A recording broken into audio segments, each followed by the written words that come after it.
Israel has dramatically intensified its offensive in northern Gaza, with the army sending ground forces in to seize Gaza City.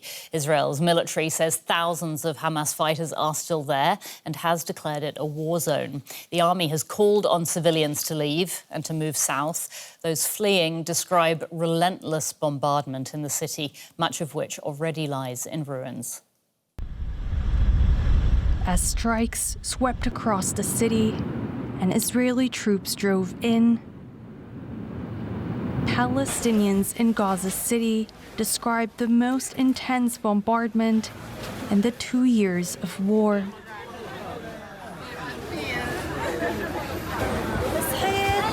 I woke up to find myself fighting for my life under the rubble. I tried to speak and I could feel dirt getting into my mouth. I could hear my daughter, my husband, and my son, but I couldn't save any of them. I was fighting for my life. 2 hours later, they pulled us out, but my daughter died. Thousands are fleeing the city, which Israel has designated a dangerous combat zone. Families are taking whatever they can bring, uncertain if they'll ever be able to return. The situation is destruction and death. Blowing up high-rise buildings. It took years for them to build. They flattened them. They left no place without destruction. Most of Gaza City already lies in ruins. The UN Secretary General condemned the devastation. What happens in Gaza today is horrendous. We are seeing massive destruction of neighborhoods, now the systematic destruction of Gaza City. We are seeing massive killing of civilians. Despite the exodus, hundreds of thousands of Palestinians remain in and around the city. Many say they can't afford to evacuate. Israel's Prime Minister Benjamin Netanyahu said troops were working to evacuate Gazans from the territory's largest city, while the military said its campaign is only beginning. We estimate that it will take several months to take control of the city and several more, or even longer, to cleanse it and its infrastructure, which is well established. Defying countless calls and even warnings from the international community to halt the ground offensive. DW's Tanya Kremer is in Jerusalem and told me more about how this Gaza City assault is unfolding. Well, what we are hearing from Gaza City are horrendous stories. We just saw some of them in the report. Now, medical services are saying that over 100 people were killed since the start of this operation, and many are feared to be trapped under the rubble because emergency services cannot reach them because it's too dangerous. Now, we also see a lot of movement out of the city, especially on the beach road. But the Israeli military has said this morning they called on people to use also the eastern road, the Salah Eddin road. They said they opened a temporary route so that people can leave to the south. They also sent a map with it, which is a bit unclear where people really have to go. But I talked also to some journalist colleagues there in Gaza. They said they're trying to send their families south, but they want to stay to cover what is happening in their city. Many people are still in the city. About 1 million people were estimated to be there. So some of them have left, some cannot leave because they don't have the means, and some have decided they don't want to be forcibly displaced again. And what is the Israeli military saying about how the rest of this offensive will likely play out? While they don't share their full strategic plans, of course, with the media, but what we've been hearing from military officials here is that they estimate it will take them 2 to 3 months at least to push into the heart, into the western part of Gaza City, or to take over the city, control it. They already said some weeks ago they're controlling over 40% of the city. Right now they're pushed in from the outskirts on 2 different points. We understand there are 2 divisions now in the city, and they will move gradually towards the city centers, especially there where a lot of people have taken shelter in the western part towards the Mediterranean Sea. Now, the Israeli military claims that there are about 3,000 Hamas fighters in the city. We can't independently verify this number, but they also have limitations, of course, because it is estimated that some of the hostages are being held in Gaza City. So you will see the ground troops and, of course, the air campaign continuing, and Palestinians say they're fearing that Gaza City will be reduced to rubble, and they're fearing as well that they might not be able to return to their city after this. Tanya, thank you so much for that. That's Tanya Kremer reporting from Jerusalem. And we can speak now to Marina Moron, a military expert at King's College London. She's joining us now from Munich. Good to see you, Marina. The Israeli government says the goal of this current operation is to eliminate Hamas. So, for starters, let's talk about if that is even feasible. Good morning, Anya.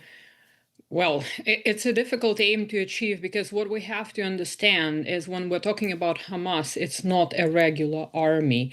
And therefore, physically eliminating every single fighter doesn't necessarily mean the end of Hamas, because we're seeing a lot of criticism, international criticism, of how the Israeli operation is conducted in Gaza and the civilian suffering. And so it will essentially push people to join, even those people who have not been supporting Hamas from the onset might be more incentivized now to carry on this cause. Therefore, yes, it is possible. It is very difficult to eliminate every single Hamas fighter for now. But the problem is what is going to happen long term. And therefore, there needs to be a political solution. The military itself is not going to solve the problem. And we have seen that in the past. If we look, for instance, at the Vietnam War, for an example, not totally at random. So it is an aim, certainly, but is this aim going to get Israel where Israel wants to get, meaning ensuring its own security, and how costly it will be in terms of human lives, the Gazan population, as well as the IDF, is a big question, and how that will affect the neighboring region as well. So when the Israeli military says there are thousands of Hamas fighters in Gaza City, I mean, is that after almost 2 years of war? Is that realistic?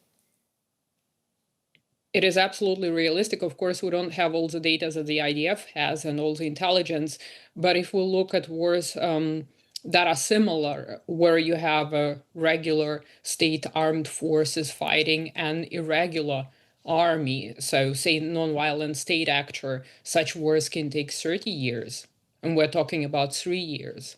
Historically, those quote-unquote small wars or counterinsurgency campaigns, they are extremely long as opposed to regular wars. So it is very feasible, and perhaps there are more, we don't know.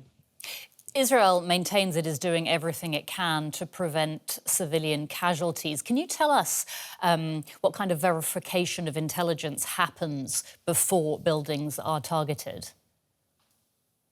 I don't know what verification method the IDF uses. I'm not sure that this is going to be disclosed to the public. That being said, let us define everything from whose perspective. So we always have to look at the actors. From IDF's perspective, they announce evacuation routes, they open additional evacuation routes, they urge the population to leave before they start their military campaign. But now we have heard in the report before 48 hours. What is 48 hours for people who are suffering from injuries, malnutrition, and so on, when all the trucks are booked to leave the city? And so from the perspective of the population, of the Gazans, where are they to go, knowing that probably those places which are designated as safe places might be targeted by the IDF? So you have to consider for whom is this everything, and should more be done? Can more be done in terms of saving civilian lives? And from the military perspective, civilians are an obstacle to conducting military operations. And the longer they wait, if they let in NGOs, that complicates things, that again allows a leeway for Hamas fighters to maybe escape the city and move somewhere else using the still intact, partially intact tunnel network. So it is a complicated question, and it's a matter of the military culture and also of perception, but there are clear laws, international laws of armed conflict, which give you guidelines, but those guidelines are not set in stone. And so each party will, of course, interpret them to their own advantage by saying, well, we ticked the box, we had the pamphlets handed out, we announced the evacuation routes, we announced our operation. And so it is very difficult. And who is going to enforce international law? And we're seeing that the UN Security Council, despite all the rhetoric, nothing is really being done. Thanks so much for your analysis, Marina. That's military expert Marina Moron. Thank you for having me.